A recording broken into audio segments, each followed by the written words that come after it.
নিচু তলায় ঝগড়া অশান্তি থাকলেও উপর মহলে তার আঁচ পৌঁছয় না। যৌথ সাক্ষাৎকারে কয়েকদিন আগেই দাবি করেছিলেন অভিনেতা তথা সাংসদ দেব এবং মিঠুন চক্রবর্তী।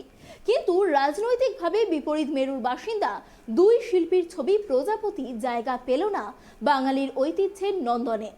আজ দেবের জন্মদিন, তার নতুন ছবি নিয়ে তুমুল উৎসাহ অনুরাগীদের মধ্যে। সেই আবহেই মন খারাপ করা খবর নিজেই জানালেন দেব। শনিবার টুইটারে নন্দনে শো না পাওয়ার কথা জানান দেব।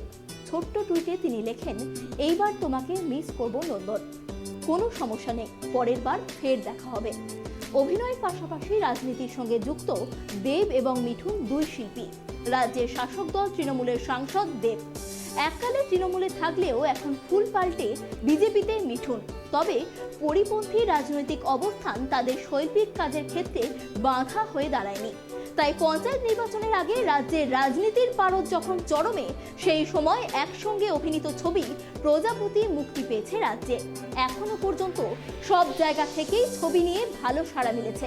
কিন্তু মাল্টিপ্লেক্সে বাংলা ছবি দেখতে অনীহা মানুষজনের তুলনামূলক কম টাকার টিকিটে যে নন্দনে দৌড়ন, সেই ঐতিহ্যের নন্দনেই কেন জায়গা পেল না ছবিটি, তা নিয়ে উঠছে প্রশ্ন।